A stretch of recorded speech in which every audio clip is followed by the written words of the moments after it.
राजसमंद जिले के रेलमगरा स्थित दरिबा क्षेत्र में डीएससी प्लांट के बाहर कार में की गई तोड़फोड़ और हथियार लहराने के आरोपों ने माहौल तनावपूर्ण बना दिया है। घटना के विरोध में शुक्रवार को सर्व समाज के लोगों ने बैठक कर उपखंड कार्यालय तक प्रदर्शन किया और प्रशासन को ज्ञापन सौंपा। ग्रामीणों ने निष्पक्ष जांच और दोषियों पर सख्त कार्रवाई की मांग की है। रेलमगरा उपखंड क्षेत्र के दरिबा क्षेत्र में डीएससी प्लांट से जुड़ी एक और घटना ने इलाके में पहले से चल रहे तनाव को और गहरा कर दिया है। विगत दिनों खान मजदूर संघ के उपाध्यक्ष नरहरिदेव सिंह राठौड़ पर हुए हमले के बाद अब प्लांट परिसर की पार्किंग में खड़ी एक कार में अज्ञात लोगों द्वारा की गई तोड़फोड़ का मामला सामने आया है। इस घटना से क्षेत्र में एक बार फिर आक्रोश का माहौल बन गया। घटना के विरोध में सर्व समाज के तत्वाधान में बड़ी संख्या में ग्रामीण चामुंडा माता मंदिर परिसर में एकत्र हुए। बैठक को संबोधित करते हुए वक्ताओं ने आरोप लगाया कि खनन क्षेत्र में बाहरी लोगों को मन मर्जी से रोजगार दिया जा रहा है, जिससे स्थानीय बेरोजगारों में असंतोष बढ़ रहा है। ग्रामीणों का कहना है कि कुछ स्वार्थी तत्व क्षेत्र की शांति भंग करने का प्रयास कर रहे हैं और माइंस प्रबंधन का भी उन्हें मौन समर्थन मिल रहा है। ग्रामीणों ने आरोप लगाया है कि प्रभुलाल जाट का पूर्व की घटना से कोई संबंध नहीं होने के बावजूद उस पर जानलेवा हमला करने का प्रयास किया गया और असफल होने पर उसकी कार को तोड़ दिया गया। इतना ही नहीं, प्लांट परिसर में हथियार लेकर घुसने और महिलाओं को धमकाने जैसे गंभीर आरोप भी लगाए गए। प्रदर्शनकारियों ने प्रशासन पर ढिलाई बरतने और मामूली धाराओं में कार्रवाई कर आरोपियों को राहत देने का आरोप लगाया। बैठक के बाद ग्रामीण नारेबाजी करते हुए उपखंड अधिकारी कार्यालय पहुंचे और ज्ञापन सौंपा। ज्ञापन में हथियारों के साथ प्लांट में घुसे लोगों पर कड़ी कानूनी कार्रवाई, कार तोड़फोड़ के वीडियो सार्वजनिक करने और स्थानीय लोगों को रोजगार में प्राथमिकता देने की मांग की गई। प्रदर्शन को देखते हुए दरिबा और रेलमगरा क्षेत्र में भारी पुलिस जाब्ता तैनात किया गया। नहीं तो क्या 20 जनों को तो मैं कैसे जवाब दे पाऊंगा। लीगल कार्रवाई के लिए कई बार हमें प्रोसेस के लिए टाइम चाहिए, ठीक है। और कोई भी मुकदमा बंद हो गया क्या जिसमें आपको अगर कोई समस्या है तो लिखित में आपने दी है, उस बिंदुओं में जांच होगी और अगर सही पाएगी कार्रवाई होगी। दादा एक पूछो क्या बात है, आप बताएं क्या कह रहे हैं, बताएं आप क्या कह रहे हैं। एक आदमी बोलोगे बात करनी। ये मुकदमे ऐसे सुनो, मेरी बात सुनो सर, ठीक है ना। आप सभी चाहे प्रभु जी हो, चाहे दूसरे पक्ष में नीरू जी हो, चाहे कोई हो, किसी से अपने प्लीज सुनो, ठीक है। सभी बराबर है, ठीक है। दोनों ही प्रतिपक्ष है और दोनों ने अपनी ली है रिपोर्ट है, तो कार्रवाई पुलिस कर रही है। उसमें मेरे हिसाब से अगर आपको कमी लगती है तो मैं खड़ा हूँ। मेरे से अगर आपको लगता है कि भाई ये सही नहीं कर रहे हैं तो आप उच्च अधिकारी से कोई समस्या नहीं है। मैं मेरी बात सुनो, क्या जानता हूँ मैं ये खड़े, अगर इंटेंसली कोई चीज हुई है तो आपके सामने खड़े। किसी भी व्यक्ति या मुलजिम को ढूंढने के लिए हम भगवान तो है नहीं, हमें लगता है कि इस जगह पे होगा। अब ये है भाई प्रभु जी के साथ में कार्रवाई करनी तो हम गलत इंटेंशन कैसे पकड़ेंगे। मैं तो कह रहा हूँ आप अपने मुलजिम बताओगे हमें, तो उसके लिए अभी जगह बता दी भाई वहाँ बैठे हैं, तो ये जानने का ठीक है वो तरीका आपको लग रहा है सही नहीं। ये बैठे प्रभु जी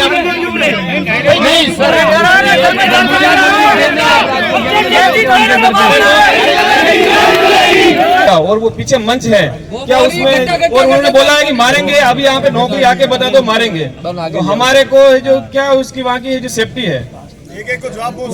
मैंने आपको यही चीज कही है। अरे भैया रुको एक मैंने आपको कहा था मुकदमा दर्ज है, अभी तक बंद नहीं किया गया है। अगर किसी प्रकार की समस्या है या कोई आपके नए फैक्ट आते हैं तो उस पर कार्रवाई की जाएगी। क्या आज मुकदमा बंद हो चुका है? अरे वीडियोस में ऐड करके उसमें कार्रवाई हो जाएगी। मैं आपसे वही कब क्या मतलब नहीं, आप एक चीज सोचें कब होगी। आप 3 दिन तक आप मतलब ये थाने में कैसे रह सकते हो?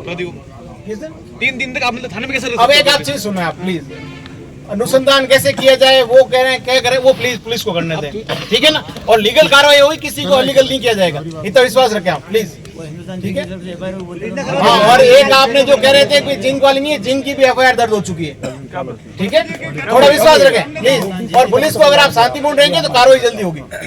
आपने जो ज्ञापन दिया है हम कोशिश करेंगे उस ज्ञापन के अनुसार उचित और लीगल कार्रवाई कर सके। ठीक है DNS में आप देख लेना, ये तो कोई आके देख लें।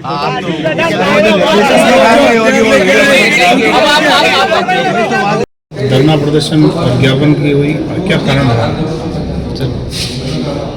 ये कारण रहा कि इनको जैसे कि पहले जो हमने ज्ञापन दिया था उसमें हमने 25 तारीख दिया था इनको कि 25 तारीख से पूर्व जो भी इसमें अपराधी हैं, जो हमलावर हैं, जिन्होंने हमको जान से मारने की कोशिश की, उनके ऊपर बड़ी धाराओं में मुकदमा हो दर्ज और उनको ये अरेस्ट कराए। लेकिन अभी तक वो सभी ये जो अरेस्ट नहीं है, उनमें से एक बंदे को अरेस्ट किया, बाकी सब खुलेआम घूम रहे हैं, जिससे हमको जान का खतरा अभी तक है। और उन्होंने प्लांट में आके जिस तरह से तलवारबाजी करी है, जो जान से मारने की कोशिश की है, उसमें पुलिस ने भी ये जो धारा लगाई है वो हल्की लगाई है। तो हमारे उस केस में जान से मारने की जो कोशिश की है उसके अनुसार जो धाराएं हैं वो लगनी चाहिए और जो भी अपराधी है वो जल्द से जल्द अरेस्ट होने चाहिए। पुलिस का कहना है कि मामले में आरोपियों को गिरफ्तारी भी किया गया है, तो इस बात से आप संतुष्ट नहीं थे? नहीं, उसमें हम संतुष्ट नहीं है, क्योंकि जो भी हमने नाम जब दिए हैं उसके बाद हम बहुत सारों के नाम नहीं जानते, वो CCTV फुटेज में भी क्लियर आ रहा है। तो उसके अनुसार जो है वो कार्रवाई नहीं की है। अब आगे आज क्या निर्णय हुआ, क्या अंतिम में रहा? क्या हमारे यहाँ पे ये निर्णय हुआ है कि इनको सबको है जो ये पुलिस प्रशासन ने भी अभी आश्वासन दिया है और हमने भी इनको 5 दिन का अल्टीमेटम दिया कि 5 दिन में जो भी है जांच करके जो भी अपराधी हैं उनको अरेस्ट किया जाए उनके, और हमारे को जान से मारने की जो कोशिश की उसमें भी उनके ऊपर बड़ी धाराएं लगाई जाए। और कुछ हमारी एक ये गाड़ी बाहर खड़ी थी उसमें भी उन्होंने तोड़ फोड़ कर दी, उनके ऊपर भी जो है जो मुकदमा बनता है वो ये कार्रवाई करें। 3 दिन पहले वीडियो में वायरल हुआ था, आपके घर पर पुलिस किसी कारणवश आई थी जी, उसको लेकर भी कोई ज्ञापन दिया गया, उसमें किस प्रकार? उसको लेकर हमने जो SP मैडम को ज्ञापन दिया था, उन्होंने बोला कि इसकी जांच की जाएगी और जो भी जांच में आएगा तो कार्रवाई की जाएगी। और अभी जो है 5 दिन का दिया है, उसमें 5 दिन के बाद अगर जांच संतुष्टप्रद नहीं पाएगी और जांच नहीं हुई और अपराधियों को अरेस्ट नहीं किया तो हम माइंस गेट भी बंद करेंगे और यहाँ पे भी जो SP का ये धरना करेंगे, सर समाज का धरना होगा। पुलिस का कहना है कि किसी भी मामले में पूछताछ के लिए किसी भी घर जाते हैं, पूछताछ करते हैं, तो उस समय ऐसी क्या घटना हुई कि इसके वीडियो वायरल होने के बाद उस समय क्या अपडेट? कौन सा वो रात को जो आए थे वो, उसमें वो क्या दीवार कूद के अंदर आए और उनके हाथ में लठ थे और जो उसके हाथ में नहीं थे तो उन्होंने वहाँ से लठ उठा लिए, फिर गेट पे आके पटकान, इस तरह से धमकीबाजी वो जो चीज़ें हुई है वो जो भी उसमें जांच में पाया जाएगा वो। तो इसके पीछे क्या रीजन रहा जो पुलिस आपके घर पर? वो मुझे रीजन नहीं बताया, उन्होंने मुझे ये बोला है कि ये मैडम ने भेजा है, DYSP मैडम ने भेजा, ये बोला। कार्रवाई से असंतुष्ट हुए, यूनियन से भी आपको लग रहा है यूनियन के खिलाफ आप यहाँ प्रदर्शन कर रहे हैं? नहीं, यूनियन के खिलाफ हम प्रदर्शन नहीं कर रहे हैं। यूनियन हमारी माँ है और यूनियन के लिए हम मर मिटने के लिए तैयार हैं और हमारा जो यूनियन को तोड़ने की कोशिश करेगा उनको हम तोड़ देंगे। हमारा संगठन हमारा जीवन है और सभी मजदूरों का जीवन है संगठन। और जो ये अफवाह फैलाई जा रही है कि संगठन को तोड़ रहे हैं, ये कर रहे हैं, बीच में कोई आ रहा है, ऐसा कुछ नहीं है। हम संगठन के साथ हैं और संगठन के साथ ही रहेंगे। और जो प्रभु जी के साथ जो घटना हुई, जो ये पुलिस कार्रवाई नहीं की, जो दोषी है उनको सजा मिलनी चाहिए। कोई भी दोषी हो उनको सजा मिलनी चाहिए। इन्होंने मुकदमा कर रखा है, उनके घर पे पुलिस नहीं जा रही और प्रभु जी के घर पे पुलिस जा रही है, ये गलत है। मैं निंदा करता हूँ इसकी। लेकिन आप मानते हो इससे पहले जो वरिष्ठ उपाध्यक्ष यूनियन के उन भी एक हमला हुआ, वो भी गलत हुआ। जो उपाध्यक्ष के ऊपर जो हमला हुआ है वो भी गलत हुआ, उनके ऊपर भी कार्रवाई होनी चाहिए। हम ये नहीं बोल रहे हम गलत के साथ हैं, हम जो सही है उनके साथ है। आज आपके मांग पत्र में इस प्रकार की कोई मांग नहीं देखी गई, आपके केवल मांग यही देखी गई कि प्रभु जी को न्याय मिले। तो उसके पहले भी यूनियन के वरिष्ठ उपाध्यक्ष पर हमला हुआ, तो उनको भी आना चाहिए और धरने में शामिल होना चाहिए, धरने में शामिल होना चाहिए और उनको भी हमारे साथ देना चाहिए। ये 36 कौम का धरना था, सर्व समाज का धरना था, हमने किसी को रोका तो नहीं। और हर समाज का यहाँ पे बंदा था, सर्व समाज का बंदा था, 36 कौम का बंदा था और सब लड़ रहे थे प्रभु जी के लिए। वो भी आते तो उनके लिए भी लड़ते। माइंस के जो यूनियन के जो नेता है प्रभुलाल जी जाट, उन पर जिस तरह से हमला हुआ, जिस तरह से तलवारबाजी हुई, उसके बाद उस बात को आज 5 दिन हो गए। 5 दिन के बाद भी अभी तक निष्पक्ष कार्रवाई नहीं हुई, न पूरी पुलिस ने अभी तक पूरी जांच की है। उसके संबंध में आज फिर हजारों क्षेत्रवासी, आसपास के लोकल माइंस के नेता और सारे यहाँ इकट्ठे हुए और उन्होंने ज्ञापन दिया और उस ज्ञापन के अंदर लास्ट अल्टीमेटम दिया है कि 5 दिन का समय पुलिस वालों ने दिया है कि 5 दिन के अंदर जो ज्ञापन में हमारी मांगे थी, जो सारी मांगे थी, उनके अंदर जितने भी मुलजिम है सारे मुलजिमों को पकड़ा जाए। जिस तरह से महिलाओं के जो वीडियो थे उन महिलाओं पे अभी तक कार्रवाई नहीं होना, उनकी भी गिरफ्तारी हो जाए और उन पर निष्पक्ष जांच की जाए। उन सारी चीजों को लेकर हमने एक मांग पत्र बनाया है और उस मांग पत्र के अंदर ये है कि प्रभुलाल जी पर हमला करने वाले तमाम लोगों को पुलिस सख्त से सख्त कानूनी कार्रवाई करे। 5 दिनों के बाद अगर आप कार्रवाई से संतुष्ट नहीं होंगे तो आगे क्या प्रक्रिया? देखिए, जिस तरह से लोगों का जुनून है कि प्रभुलाल जी के प्रति जिस तरह से लोगों में उत्साह है, उन सब को देखते हुए यही निर्णय है कि अगर 5 दिन के अंदर पुलिस प्रशासन कार्रवाई नहीं करता है तो हिंदुस्तान जिंक के तीनों गेट बंद किए जाएंगे और वो जो हड़ताल होगी, वो जो धरना होगा, वो बहुत ऐतिहासिक होगा। उसके अंदर हम 5 दिन का समय लेंगे, आसपास के तमाम क्षेत्रों के अंदर हम जाएंगे, तमाम क्षेत्रों से हम लोग इकट्ठे करेंगे और माइंस के तीनों गेट बंद करने का हम काम करेंगे अगर 5 दिन में कार्रवाई नहीं हुई तो। 7 दिन हो गए मामले को, आपको कहीं नहीं लगता कि पुलिस की लचर व्यवस्था भी आपके यहाँ इस प्रकार प्रदर्शन? देखिए, स्थानीय पुलिस का हमें समर्थन है, पर कहीं न कहीं पुलिस का भी ऊपर से जो अधिकारी है उनका कहीं न कहीं दबाव लग रहा है, ये हम महसूस कर पा रहे हैं। क्योंकि यहाँ की जो पुलिस है हमें कोऑपरेट कर रही है, पर जो पुलिस के ऊपर जो उच्च अधिकारी बैठे हैं वो अधिकारी कहीं न कहीं इनके अपराधियों का कहीं न कहीं पक्ष ले रहे हैं, ये हमें संज्ञान होता है। अगर ऐसी पुलिस की लिप्तता जैसा भी कोई बात आएगी तो उसके बाद आप किस प्रकार का और भी? देखिए, हमने ज्ञापन के अंदर हमारी मांग थी कि डीवाईएसपी से तमाम जो पदाधिकारी, तमाम जो कमेटी वाले हैं वो संतुष्ट नहीं है, तो उस ज्ञापन मांग के अंदर हमने डीवाईएसपी का ट्रांसफर का भी उसके अंदर ज्ञापन के अंदर लिखा है, क्योंकि डीवाईएसपी ने कहीं न कहीं सपोर्ट नहीं किया है। और जिस तरह से पुलिस वाले वहां गए थे, उनको तो देखो आदेश दिए जाते हैं, कहीं न कहीं ऊपर के अधिकारियों का दबाव बन रहा है, तो अधिकारियों को दबाव से ही पुलिस कहीं न कहीं थोड़ी बहुत भूल चूक कर रही है। बाकी स्थानीय पुलिस ने पूरा सपोर्ट किया है और वो सब साथ है।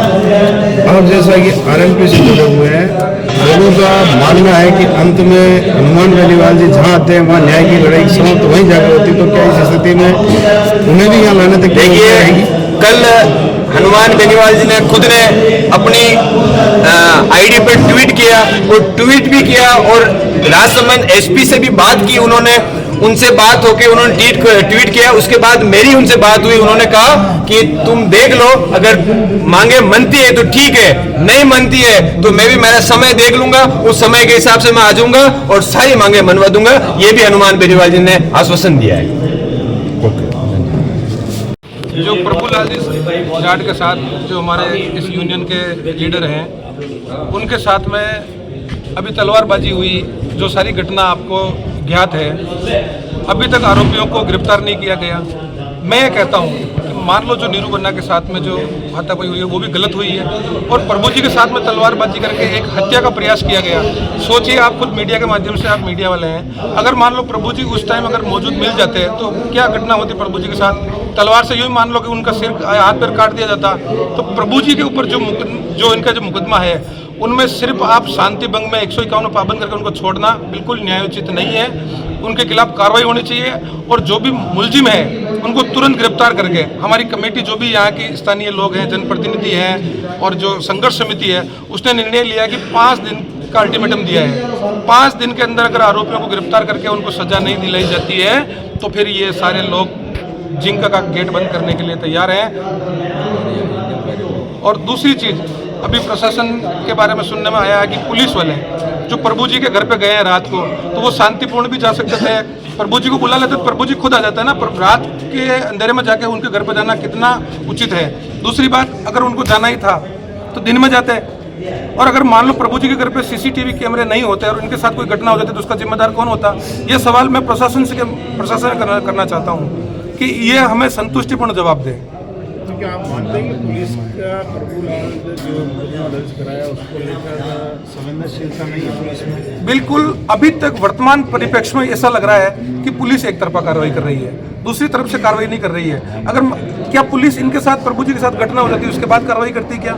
इसलिए केवल जाट समाज नहीं, छत्तीसी कौम, सर्व समाज में इतना बड़ा आक्रोश है कि आज प्रभुलाल छत्तीसी कौम के लिए खड़ा रहता है। अगर वो सुरक्षित नहीं है तो आम पब्लिक क्या सुरक्षित रहेगी? आम मजदूर वर्ग क्या सुरक्षित रहेगा? इस लड़ाई का जो शुरुआत से हुई, इसका कारण क्या मानते हैं? अब देखो, ये इनके आपसी जो ठेकेदारी वगैरह का जो मैटर सुनने में आया, हमने प्रकाश जी का वीडियो भी सुना और भी काफ़ी लोगों की राय ली, तो उसमें सुनना है कि इनकी कोई ठेकेदारी की आपसी लड़ाई थी। आप ठेकेदारी की आपसी लड़ाई थी तो जिसने कोई गलत काम किया हो उसको सजा मिले ना भाई। और जब प्रभु जी के ऊपर हमला हुआ तो जिस तरह से जो कार्रवाई नीरू जी के साथ जिन्होंने मारपीट की उनके साथ हो, उससे ज़्यादा कार्रवाई हत्या के प्रयास जो किया गया अपने प्रभुलाल जी के, उनको भी उनसे ज़्यादा अच्छी धाराओं में मुकदमा दर्ज कर हत्या का प्रयास में उनके खिलाफ कार्रवाई होनी चाहिए और अपराधियों को सजा मिलनी चाहिए। अगर अपराधियों को प्रशासन बचाता है तो मैं नहीं मानता कि ये कोई उचित कार्रवाई होगी। नाम क्या आपका? लोकेश जाट, पूर्व छात्र संघ अध्यक्ष कपासन। अगर आपको भी वेडिंग सीजन शादी की शॉपिंग करनी हो, इलेक्ट्रॉनिक हो, होम अप्लाइंसेस हो या फिर फर्नीचर, तो आ जाइए उदयपुर के अंदर लोकेटेड मयंक इलेक्ट्रॉनिक पे, जहां पर आपको ये सारी चीज़ें अवेलेबल मिल जाएगी एक ही जगह पर। नमस्ते दोस्तों, मैं Hitesh Jain, owner Mayank electronics 2.0 and Mayank electronics mobile world. शादी की पूरी शॉपिंग करने पे हम दे रहे हैं लाडली बिटिया को 6,990 रुपये का गिफ्ट, जिसमें से हम आपको दे रहे हैं mixer, tiffin box, pillow, bedsheet, comforter, iron और 3 लीटर कुकर। इतना प्राइस आपको कोई नहीं देगा पूरे उदयपुर में। तो आज ही आइए, आपकी शादी का सामान सारा बुक कराइए। Mayank electronics 2.0 sector 14 100 feet road. धन्यवाद।